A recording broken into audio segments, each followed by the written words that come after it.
SIR নিয়ে নির্বাচন কমিশনের সঙ্গে সংঘাত এই মুহূর্তে তুঙ্গে।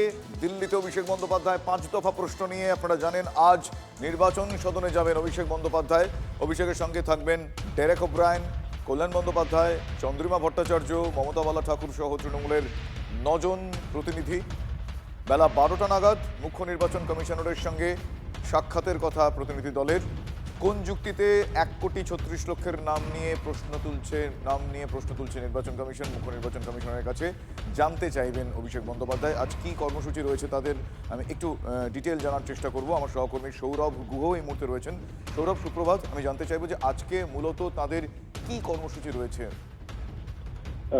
সুপ্রভাত শুভজিৎ। আজকে মূলত কর্মসূচি এই যে বেলা 12টার সময় জ্ঞানেশ কুমারকে 10 সদস্যের প্রতিনিধি দল আজকে তারা সাক্ষাৎ করবেন এবং অভিষেক বন্দ্যোপাধ্যায়ের নেতৃত্বে এই 10 সদস্যের প্রতিনিধি দল তৃণমূল কংগ্রেসের সাক্ষাৎ করবেন। সেখানে অভিষেক বন্দ্যোপাধ্যায়, ডেরেক ওব্রায়েন, কল্যাণ বন্দ্যোপাধ্যায়, নাদিমুল হক, প্রদীপ মজুমদার, মানস ভূঁইয়া, মমতা বালা ঠাকুর এবং ঋতব্রত বন্দ্যোপাধ্যায়, সাকেত ভোসলে, এই নামগুলো আমরা পাচ্ছি। ইতিমধ্যেই আমরা দেখেছি যে জ্ঞানেশ কুমারকে ভ্যানিশ কুমার বলে কটাক্ষ করেছে তৃণমূল কংগ্রেস এবং তারা বারংবার জানতে চেয়েছেন যে এই অপরিকল্পিত এসআইআর এর জেরে, হিয়ারিং এর জেরে বহু মানুষ বিপদে পড়েছেন, অনেকে মারা গেছেন। এবং সব থেকে যেটা গুরুত্বপূর্ণ হলো, গতকালও কিন্তু হাওড়ায় এক ব্যক্তি জামাল শেখ তিনি মারা গেছেন এবং তার পুত্র জ্ঞানেশ কুমার এবং মনোজ আগরওয়ালের বিরুদ্ধে এফআইআর করেছেন হাওড়া পুলিশের কাছে। এই আবহে আজকে অভিষেক বন্দ্যোপাধ্যায় যাচ্ছেন জ্ঞানেশ কুমারকে সাক্ষাৎ করতে। সেখানে কি কথা হয় নিশ্চিতভাবে সেদিকে তাকিয়ে রয়েছে রাজনৈতিক মহল। ধন্যবাদ সৌরভ। আমি আপনাদের আরও একবার জানিয়ে রাখবো আজকে তৃণমূল কংগ্রেসের সাধারণ সম্পাদক সে প্রতিনিধি দলের তরফ থেকে তাদের কি কি প্রশ্ন থাকছে।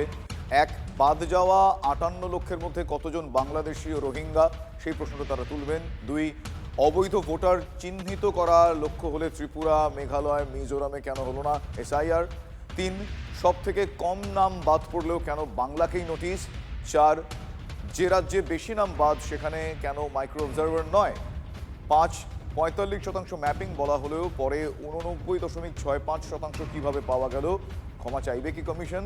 এই প্রশ্নগুলো আজ তুলবেন তারা।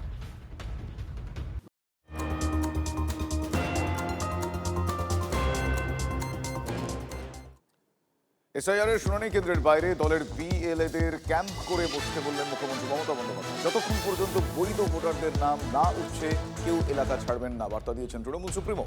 বিজেপির লোক নেই বলেই কোনো দলের বিএলএদের ঢুকতে দেওয়া হচ্ছে না, এমনটা মমতা বন্দ্যোপাধ্যায় দাবি করেছেন। প্রত্যেকটা বিএলএ দেখবেন যতক্ষণ পর্যন্ত জেনুইন ভোটারের নাম না উঠছে কেউ এলাকা ছাড়বেন না। আপনারা নিজেদের জিজ্ঞেস করুন তো, এনুমারেশনের সময় বিএলএ থাকবে,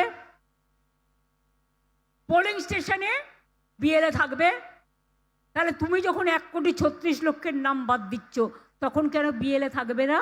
তার কারণ বিজেপির বিএলএ নেই, তো এজেন্সি দিয়ে কাজ করায়, তো এজেন্ট নেই গ্রামে গঞ্জে, ও তো এজেন্সি ঢুকিয়ে কাজ করায়।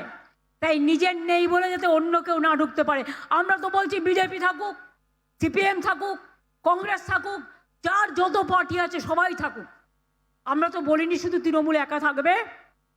কারো যদি না থাকে আমি কি করতে পারি? তোমাকে কি আমি সাজিয়ে দেবো? তুমি পার্লারে গিয়ে সেজে এসো।